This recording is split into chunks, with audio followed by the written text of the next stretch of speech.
Kim Jong Un's fury after watching North Korea's new Navy destroyer crippled in botched launch. The satellite image taken in May 22, 2025 shows the aftermath of North Korea's second newest destroyer, which appears to be capsized in a serious accident during a launching ceremony in Cheongjin shipyard. Seoul, South Korea CNN. North Korea's newest warship was severely damaged during the launch ceremony Wednesday, with leader Kim Jong Un, who witnessed the accident, saying it brought the shame to the nation's prestige and vowing to punish those found responsible, state media reported.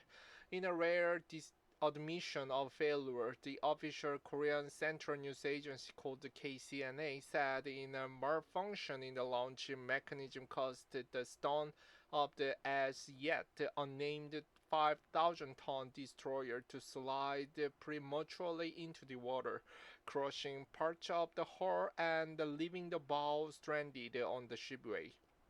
Kim Jong Un called it the launch failure a criminal act and blamed it on absolute carelessness and irresponsibility by multiple state institutions, including the Munitions Industry Department, Kim Chok University of Technology, and the Central Ship Design Bureau.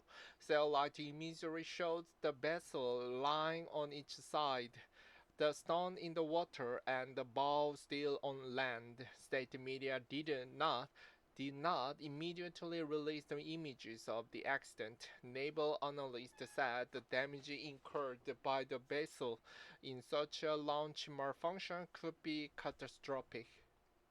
This satellite image shows the North Korea's second newest destroyer in Cheongjin shipyard, North Korea, on May 18, 2025, just days before it was damaged due to serious accident during a launching ceremony.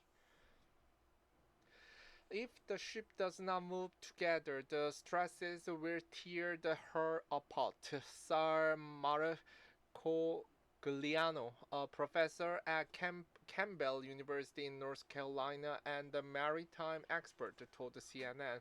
Naval analyst Carl Schuster in Hawaii, after reviewing the KCNA account, said that he thinks the stress would warp the hull, induce the cracks, and possibly snap the neel depending on where the greatest stress falls.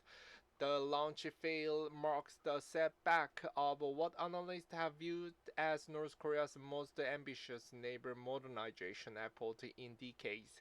The ship was to be the second major Navy surface vessel rebuilt in quick succession by North Korea.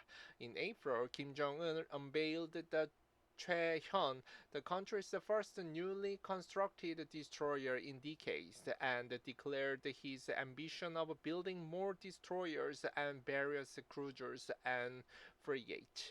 The Cheon, described as the new generation warship, was presented with significant fanfare, with state media saying it would strengthen the naval readiness amid what Pyongyang calls a rising threat from the United States and South Korea.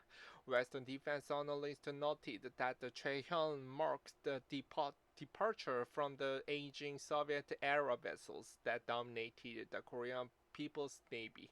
While details remain scarce, the satellite imagery and footage suggested the Cheon could share design elements with similar Russian Navy ships.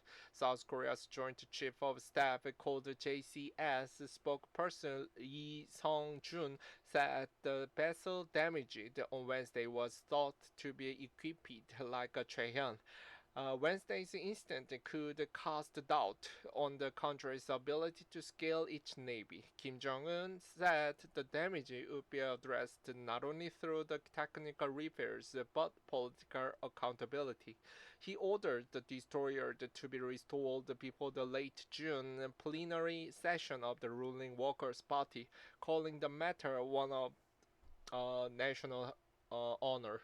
KCNA reported Friday that the damage to the warship was less than North Korea's initial estimate, saying there were no holes in the hull, although it was scratched along the starboard side.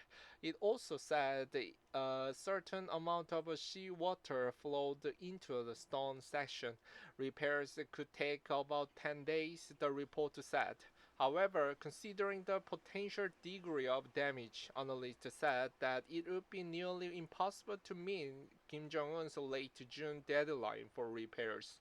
The ship will not be entering Korean People's Navy service anytime soon and may ultimately prove to be a complete loss.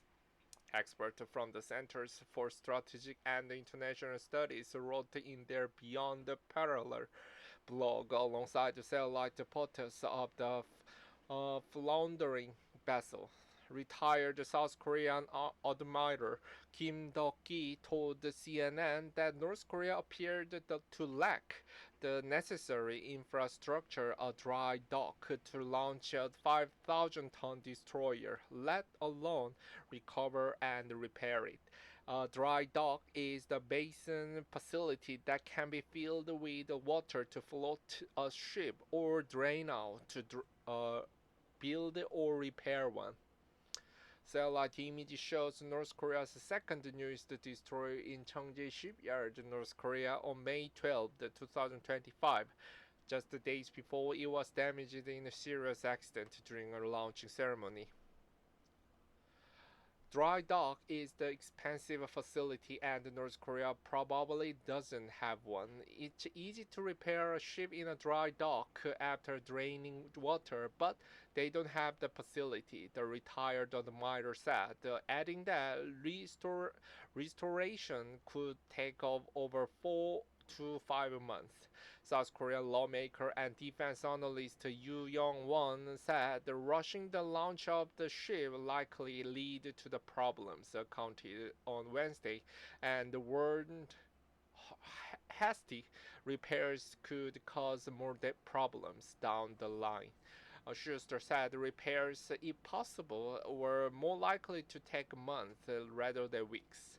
A counter-investigation group has been formed, and senior officers may face censure at the upcoming Party Central Committee meeting, a account from KCNA reported. North Korea's Navy is often seen as the least developed branch of its military. The hastened pace of destroyer development has surprised some outside observers, raising questions about how much of the technology is functional versus symbolic. Uh, who the U.S. professor said it's unclear whether Pyongyang's new warships even have engines, as state media has provided no images of them underway. The story has been updated with additional information.